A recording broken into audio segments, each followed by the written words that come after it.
Hi all, mid cap ഡോക്ടറിൻ്റെ post Marina pre മാർക്കറ്റിലേക്ക് എല്ലാവർക്കും സ്വാഗതം. ഓക്കെ, ഇന്ന് രാവിലെ നമ്മൾ മാർക്കറ്റ് ഓപ്പൺ ചെയ്തപ്പം ഞാൻ രാവിലെ ഒരു വോയിസ് ഇട്ടായിരുന്നു. മാർക്കറ്റ് 53 പോയിൻ്റ് ഗ്യാപ്പ് ഡൗണിലാണ് മാർക്കറ്റ് ഓപ്പൺ നമുക്ക് പ്രീ മാർക്കറ്റ് കാണിച്ചത് അല്ലേ. പ്രീ മാർക്കറ്റ് കാണിച്ചത് ഈ ഡോട്ടഡ് ലൈനാണ് രാവിലെ പ്രീ മാർക്കറ്റ് കാണിച്ചത്. അപ്പോൾ രാവിലെ ഞാൻ വോയിസിൽ പറഞ്ഞു മാർക്കറ്റ് ഓപ്പൺ ചെയ്താലും മാർക്കറ്റ് മുകളിലോട്ട് തന്നെ പോകാനുള്ള സാധ്യത വളരെ കൂടുതലാണെന്ന് ഞാൻ പറഞ്ഞു. മാർക്കറ്റ് ഓപ്പൺ ചെയ്ത് അപ്പം തന്നെ തന്നെ പോസിറ്റീവ് ടെറിട്ടറിയിലാണ് ഓപ്പൺ ചെയ്തത്. ഏകദേശം 50-60 പോയിൻറ്റോളം മുകളിലോട്ട്. പക്ഷേ നമുക്ക് ഇവിടെ നിന്ന് ക്യാപ്ചർ ചെയ്യാൻ പറ്റിയില്ല എന്നുള്ളതായിരുന്നു രണ്ടാമത്തെ ചോദ്യം. പക്ഷേ മാർക്കറ്റ് മുകളിലോട്ട് പോയതിന് ശേഷം അപ്പം ഇതിൻ്റെ ഗുണം എന്ന് പറഞ്ഞു കഴിഞ്ഞാൽ ആർക്കെങ്കിലുമൊക്കെ എടുത്തവർക്ക് രക്ഷപ്പെടാനുള്ളൊരു അവസരമായിരുന്നു. കയ്യിൽ ഹോൾഡ് ചെയ്യുന്നവർക്ക് രക്ഷപ്പെടാനുള്ളൊരു അവസരമായിരുന്നു. അതുപോലെ പിയിൽ എൻട്രി ചെയ്യാനുള്ളൊരു അവസരം ഉണ്ടായിരുന്നു. അവരവരുടെ മനോധർമ്മം അനുസരിച്ച് ഞാൻ സിഇഒ പ്രോത്സാഹിപ്പിക്കുകയല്ല ഈ സമയത്ത്. പക്ഷെങ്കിൽ നിങ്ങൾക്ക് ആർക്കാരും ഏത് സൈഡിലുള്ള കാര്യം രക്ഷപ്പെടാനുള്ളൊരു അവസരം ഇവിടെ ഉണ്ടായിരുന്നു അല്ലേ. അതിനുശേഷം വീണ്ടും തിരിച്ചു വന്ന് മാർക്കറ്റ് സപ്പോർട്ട് എടുത്തു. എവിടെ സപ്പോർട്ട് എടുത്തു? എവിടെയാണ് ഓപ്പൺ 76764 എന്ന് പറഞ്ഞാൽ ഓപ്പണിംഗ് ലൈനിൽ വന്ന് സപ്പോർട്ട് എടുത്തു അല്ലേ. എന്നിട്ട് മാർക്കറ്റ് ഒന്ന് മുകളിലോട്ട് പോകാൻ ശ്രമിച്ചു. 781 ബ്രേക്ക് ചെയ്യാനൊക്കെ ശ്രമിച്ചു. പക്ഷേ സസ്റ്റൈനബിലിറ്റി വളരെ കുറവായിരുന്നു. അതിനുശേഷം മാർക്കറ്റ് ഇവിടുന്ന് ബ്രേക്ക് ചെയ്തു. ഓക്കെ, ഇവിടെയാണ് നമ്മൾ ശ്രദ്ധിക്കേണ്ടത്. ഇവിടെ നമ്മൾ ശ്രദ്ധിച്ചു കഴിഞ്ഞ് കഴിഞ്ഞാൽ നമുക്കൊരു കാര്യം മനസ്സിലാവും. മാർക്കറ്റ് ഇവിടെ ബ്രേക്ക് ചെയ്യാൻ ശ്രമിച്ചു ഇല്ലേ. ഒരു നല്ല ക്യാൻഡിൽ ബ്രേക്ക് ചെയ്ത് ശ്രമിച്ചു. അതിനുശേഷം മാർക്കറ്റ് പിന്നെ ഫർദറായിട്ട് അടുത്ത ക്യാൻഡിൽ താഴോട്ട് വീണപ്പോഴും ഇവിടെ എന്താണ്, ഒരു റിജക്ഷൻ ക്യാൻഡിൽ ഫോമായി. ഇവിടെ റിജക്ഷൻ ക്യാൻഡിൽ ഫോം ആയപ്പം ഇനി അടുത്ത ഫർദർ സ്റ്റെപ്പ് എന്താണ്? ഇതിന് താഴെ മാർക്കറ്റ് പോകണം അല്ലേ. നിങ്ങൾ ശരിക്കും ശ്രദ്ധിക്കണം. നിങ്ങൾക്ക് ഇന്നുണ്ടായ 2-3 സംശയങ്ങൾക്ക് മറുപടി ഞാൻ ഈ വീഡിയോയിൽ പറയുന്നുണ്ട്. അപ്പം ഒരു ക്യാൻഡിൽ അടുത്ത് വീണതിന് ശേഷം മാർക്കറ്റ് റിജക്റ്റ് ചെയ്തു അല്ലേ.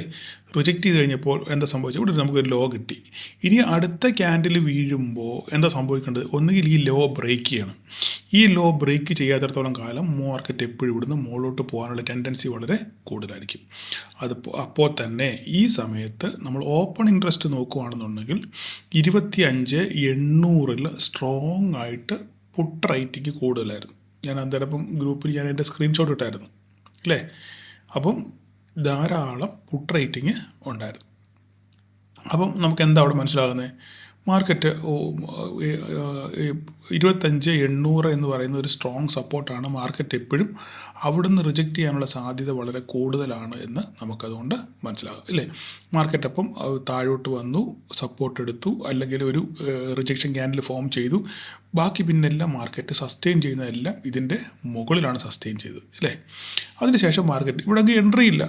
ഞാൻ ബിഗിനേഴ്സിന് ഒരിക്കലും ഇവിടെ എൻട്രി ഇല്ല. നിങ്ങൾക്ക് എൻട്രി എടുത്തവർ ഓക്കെ, കണ്ണും പൂട്ടി എൻട്രി എടുത്തവർ ഓക്കെ. അത് റിസ്കി ട്രേഡേഴ്സ് മാത്രം. ഞാൻ ഒരിക്കലും പ്രോത്സാഹിപ്പിക്കുന്നില്ല പിന്നെ ഇവിടെ ബിഗിനേഴ്സ് ട്രേഡ് എടുക്കുക. റിസ്കി ട്രേഡേഴ്സിന് എന്തും കാണിക്കാം. കാരണം അവരുടെ റിസ്ക്കും അവരുടെ റിവാർഡും ഡിഫൈൻഡ് ആണ്. അവർക്കറിയാം ഞാൻ എടുക്കുന്ന റിസ്കിന് എൻ്റെ നഷ്ടം ഞാൻ ഇത്ര സഹിക്കും, അല്ലെ എൻ്റെ ലാഭം അവിടെ ഇത്രയാണ് എന്ന് ഡിസൈഡ് ചെയ്തിട്ടാണ് അവർ ആ ട്രേഡിന് ഇറങ്ങുന്നത്. അവരെ നമുക്ക് ഒന്നും പറയാൻ പറ്റത്തില്ല. അവരെ പറയുന്നത് റിസ്കി ട്രേഡേഴ്സിനാണ്. പക്ഷേ സേഫ് ട്രേഡേഴ്സിന് ഇവിടെങ്കും എൻട്രി ഇല്ല ഇല്ലേ.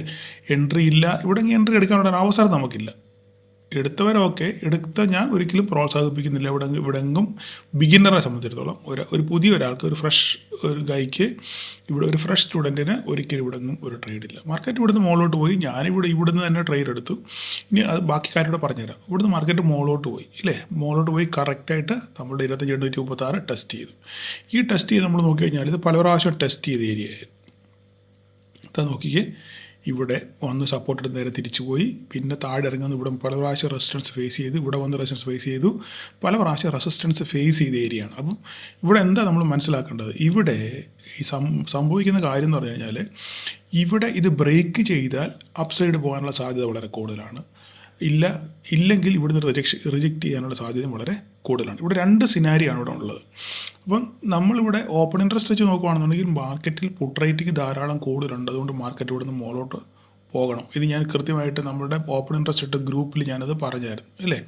അപ്പം നിങ്ങൾക്ക് ഇവിടുന്ന് ഇവിടെ റിജക്ഷൻ ക്യാൻഡിൽ കണ്ട് കയറിയവർക്ക്, റിസ്കി ട്രേഡേഴ്സിൻ്റെ കാര്യം ഞാൻ പറയുന്നത്, കയറിയവർക്ക് മാന്യമായ പ്രോഫിറ്റ് എടുത്ത് ഇവിടെ ഇറങ്ങാനുള്ള അവസരമുണ്ട്. കാരണം ഇവിടെ ഒരു റിജക്ഷൻ ഏരിയയാണ് പ്രീവിയസ്ലി.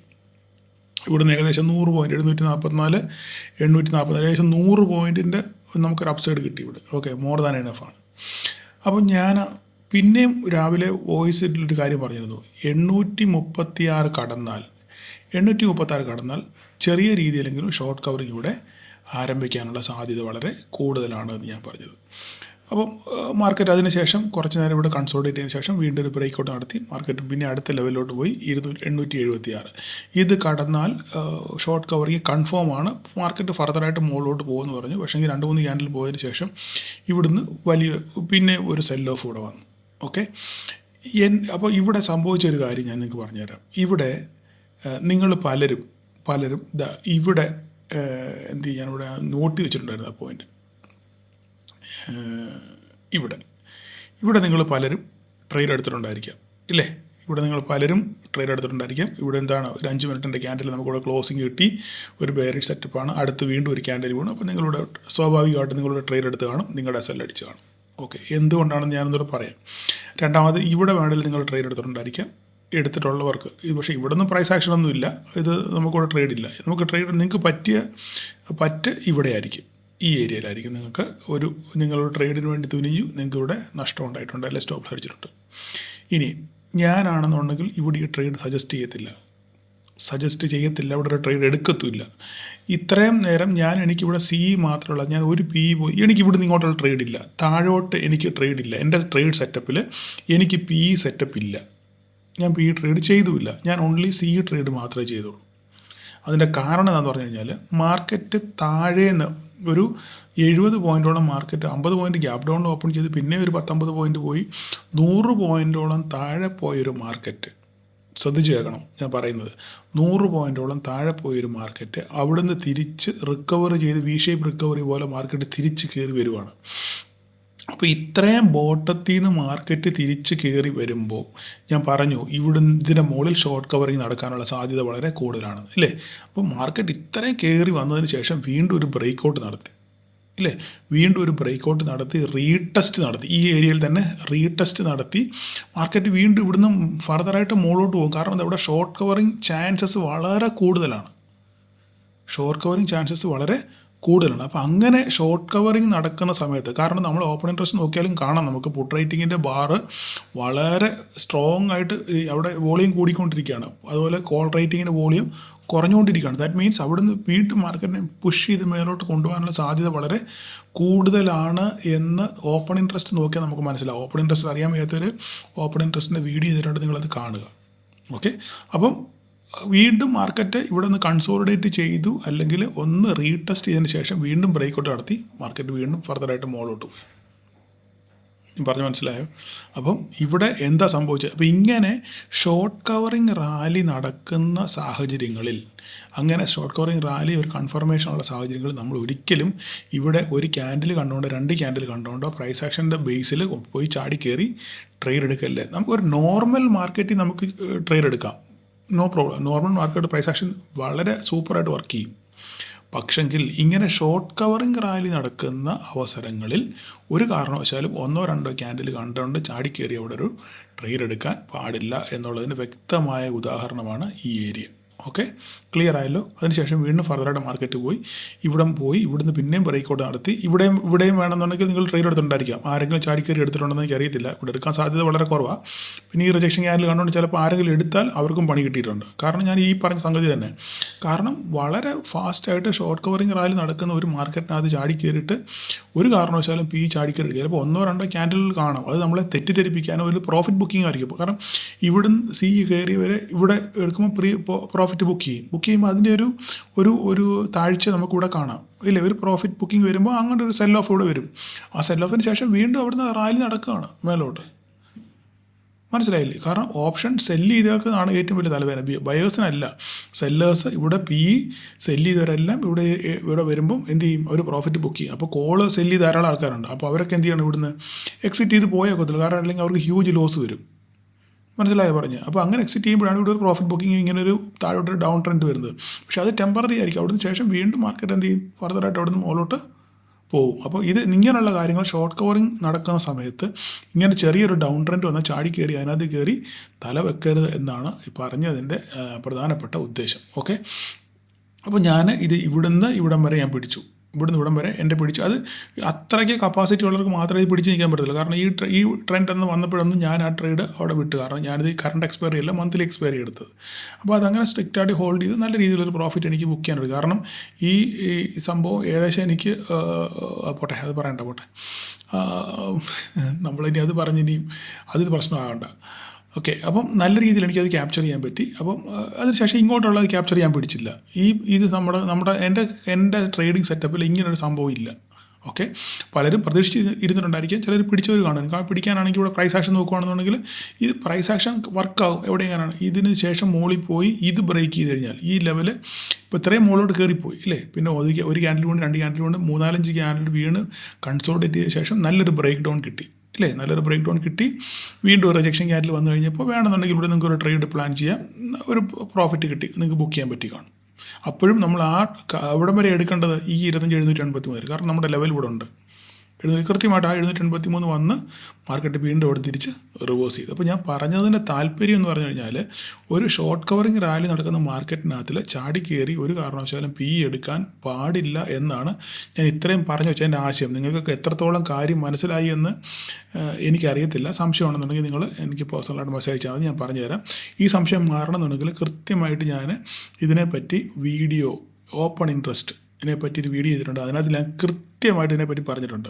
കാണാത്തത് ഞാൻ വേണമെങ്കിൽ ഈ ഐ ബട്ടണിൽ കൊടുത്തേക്കാം, നിങ്ങളതൊന്ന് കാണുക. അല്ലെങ്കിൽ ഈ വീഡിയോയുടെ അവസാനത്തെ എൻ്റെ സ്ക്രീനിൽ ഞാനത് കൊടുത്തേക്കാം, നിങ്ങളത് കാണാൻ ശ്രമിക്കുക. ഓക്കെ, അപ്പോൾ കാര്യം മനസ്സിലായല്ലോ. അപ്പോൾ ഇനിയിപ്പോൾ നാളെ എന്ത് സംഭവിക്കാൻ പോകുന്നത്, നാളത്തെ കാര്യമാണ് നമ്മൾ പറയാൻ പോകുന്നത്. നാളെ പറയുന്നതിന് മുമ്പ് നമുക്ക് ജസ്റ്റ് പിന്നെ ഡേ ക്യാൻഡിൽ നോക്കാം. ഡേ ക്യാൻഡിൽ നമ്മൾ നോക്കിക്കഴിഞ്ഞാൽ, ഡേ ക്യാൻഡിൽ നോക്കിയോട്ടെ.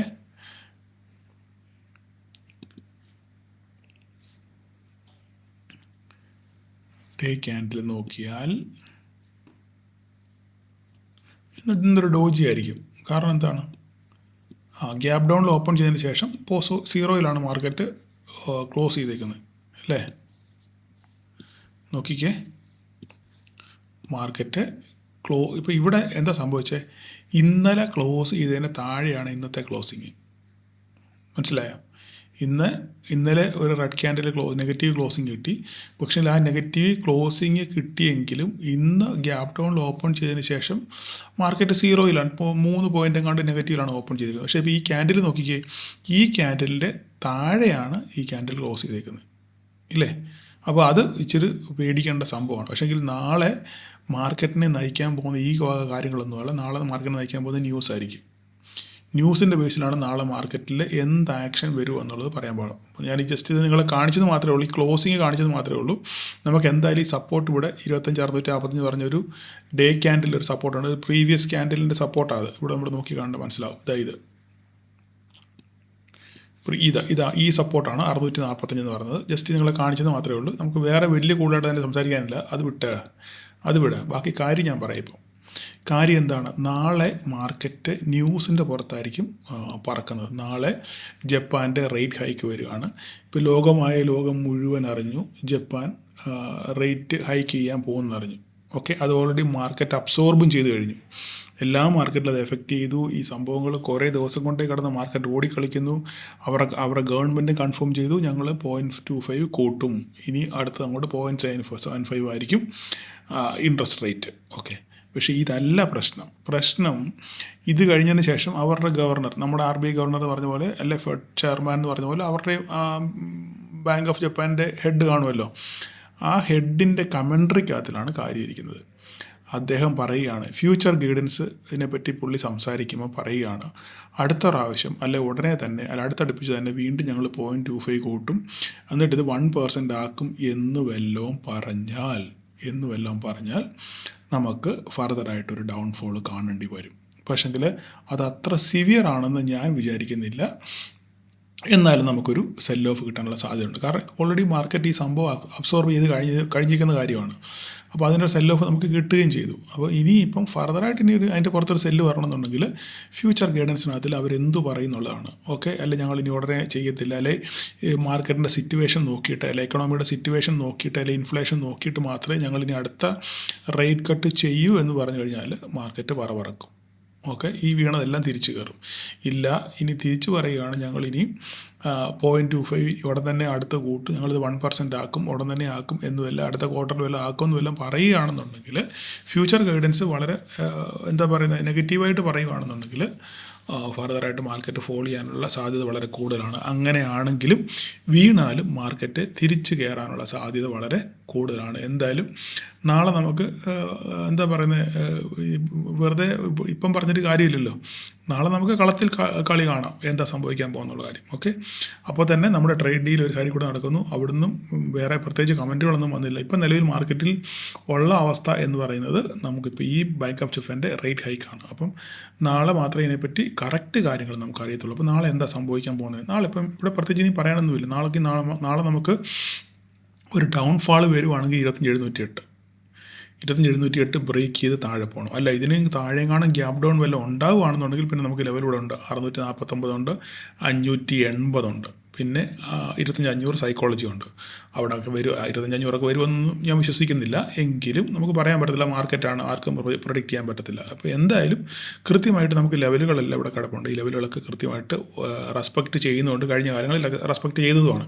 ഇപ്പോൾ നമ്മൾ വരച്ച ലെവലുകളും കൃത്യമായിട്ട് റെസ്പെക്റ്റ് ചെയ്യുന്നുണ്ട്. അപ്പം അതുകൊണ്ട് നിങ്ങൾ നോക്കുക. ഇല്ല, മുകളോട്ട് പോകുകയാണെന്നുണ്ടെങ്കിൽ ഇത് ബ്രേക്കാണ്. 876 ബ്രേക്ക് ചെയ്ത് ഗ്യാപ്പ് അപ്പ് കിട്ടുവാണെന്നുണ്ടെങ്കിൽ 876 മുകളിലാണ് ഗ്യാപ്പ് അപ്പ് കിട്ടുമോ, അല്ലെങ്കിൽ ഇത് ബ്രേക്ക് ചെയ്ത് ചെയ്യുകയാണെന്നുണ്ടെങ്കിൽ നമുക്ക് 26.0 വേണമെന്ന് പെട്ടെന്ന് കാണാൻ പറ്റും. 26.0 വേണമെന്നാണ് നമ്മൾ മെയിൻ തലവര എന്ന് പറയുന്ന സാധനം.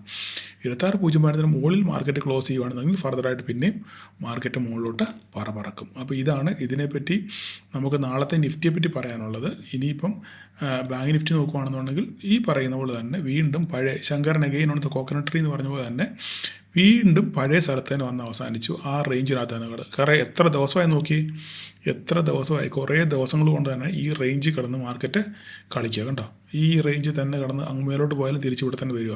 അപ്പോൾ ഇതൊരു 759 എന്ന് പറയുന്നൊരു മേജർ സപ്പോർട്ടാണ്. അത് ബ്രേക്ക് ചെയ്ത് താഴെ പോയാലേ ഫർദറായിട്ടുള്ള ഡൗൺ ഉള്ളൂ. ഇല്ലെങ്കിൽ നമുക്ക് ഈ പറയുന്ന 0.44 ഒന്ന് ബ്രേക്ക് ചെയ്ത് കിട്ടിയാൽ 326 നമുക്ക് കിട്ടും. എന്തായാലും ബാങ്ക് നിഫ്റ്റി വാച്ച് ചെയ്യുന്നവർ ജസ്റ്റ് ലെവലുകൾ നോക്കി നിങ്ങൾ ട്രൈ ചെയ്യാൻ ശ്രമിക്കുക. അതുപോലെ തന്നെ നിഫ്റ്റി മിഡ് ക്യാപ്പിനെ പറ്റി ഞാൻ ഒരു ഡയലോഗ് പറഞ്ഞായിരുന്നു. ഏതെങ്കിലും കാരണവശാൽ റിക്കവറി ഉണ്ടാകുകയാണെന്നുണ്ടെങ്കിൽ ഈ മിഡ് ക്യാപ്പ് ആയിരിക്കും പറക്കുന്നതെന്ന് പറഞ്ഞു. വളരെ സുന്ദരമായൊരു പ്രോഫിറ്റ് എനിക്കിന്ന് മിഡ് ക്യാപ്പിനകത്തിൽ കിട്ടി. എൻ്റെ കയ്യിൽ ഹോൾഡ് ഉണ്ടായിരുന്നു, മിഡ് ക്യാപ്പ് എൻ്റെ കയ്യിൽ ഹോൾഡ് ഉണ്ടായിരുന്നു. ഇവിടെ വന്നപ്പോൾ ഞാൻ വീണ്ടും അത് ആവറേജ് ചെയ്തു. നല്ല രീതിയിലൊരു പ്രോഫിറ്റ് എനിക്ക് ഏകദേശം ഈ മിഡ് ക്യാപ്പിനകത്ത് എനിക്ക് കിട്ടി. കാരണം മിഡ് ക്യാപ്പ് എൻ്റെ ഫേവറേറ്റ് സാധനമാണ്. ഞാൻ വളരെ നാളുകളായിട്ട് ഇത് ട്രേഡ് ചെയ്യുന്ന ഒരാളാണ്. പക്ഷേ ഈ മിഡ് ക്യാപ്പിൽ ശരിക്കും പഠിക്കാതെ ട്രേഡ് ചെയ്ത് കഴിഞ്ഞാൽ നല്ല നഷ്ടം സംഭവിക്കാനുള്ള സാധ്യതയുണ്ട്. അപ്പം നമ്മുടെ ഗ്രൂപ്പിൽ തന്നെ പലരും മിഡ് ക്യാപ്പിൽ ട്രേഡ് ചെയ്യുന്ന ആൾക്കാരുണ്ട്. ഓക്കെ, അപ്പം വീണ്ടും മിഡ് ക്യാപ്പ് നല്ലൊരു റിക്കവറി തന്നു. അപ്പോൾ നമുക്കിവിടെ ഈ പറയുന്ന ഈ ഒരു ഏരിയ പല പ്രാവശ്യം ടെസ്റ്റ് ചെയ്ത ഏരിയ ആണ് അല്ലേ, ഈ 783 എന്ന് പറയുന്ന ഒരു ഏരിയ. 783 ബ്രേക്ക് ചെയ്യുകയാണെന്നുണ്ടെങ്കിൽ ഫർദറായിട്ട് 14,000 വരെയൊക്കെ പോകാനുള്ള സാധ്യത വളരെ മിഡ് ക്യാപ്പിനകത്തിൽ കൂടുതലാണ്. താഴോട്ടാണെങ്കിലും 13,554 റേഞ്ചിനടുത്താണ് നമുക്കിപ്പോൾ സപ്പോർട്ട് കിട്ടിയത്, ഇന്നത്തെ ഒരു ഡൗൺ കിട്ടിയത്. അപ്പം ഈ 644 താഴെ പോവുകയാണെന്നുണ്ടെങ്കിൽ നമ്മൾ നോക്കുക അടുത്ത ലെവലോടാണ് റെസ്പെക്റ്റ് ചെയ്യുന്നുള്ള കാര്യം. അല്ല മുകളിലോട്ട് പോകുകയാണെന്നുണ്ടെങ്കിൽ 783 ഇതിന് മുകളിൽ മാത്രമേ നമുക്ക് ഒരു അപ്സൈഡ് നമുക്ക് കാണാൻ പറ്റത്തുള്ളൂ. അപ്പോൾ എന്തായാലും നാളെ വളരെ നിർണായകമാണ് നാളത്തെ മീറ്റിങ്ങുകൾ. അതിനുശേഷം എന്തായാലും രാവിലെ നമുക്കറിയാമല്ലോ ജപ്പാൻ്റെ മാർക്കറ്റ് ഏർലി മോർണിംഗ് തുറക്കും. അപ്പോൾ നമുക്ക് നാളെ അറിയാം കറക്റ്റ് കാര്യങ്ങൾ. അപ്പോൾ അതിനുവേണ്ടി വെയിറ്റ് ചെയ്യുന്നു. ഫർദർ കാര്യങ്ങൾ രാവിലെ ഗ്രൂപ്പിൽ ഞാൻ പറയാം. അപ്പോൾ എല്ലാവരും ഇന്ന് പ്രോഫിറ്റൊക്കെ ബുക്ക് ചെയ്യുന്ന വിശ്വസിക്കുന്നു ഞാൻ. പലരും സ്ക്രീൻഷോട്ടൊക്കെ അയച്ചു തന്നു. എന്തായാലും നിങ്ങൾ കമൻറ്റ് ചെയ്യുക. ഓക്കെ, അപ്പം എല്ലാവർക്കും നാളെ ഒരു പ്രോഫിറ്റബിൾ ഡേ ആശംസിക്കുന്നു. Thank you all.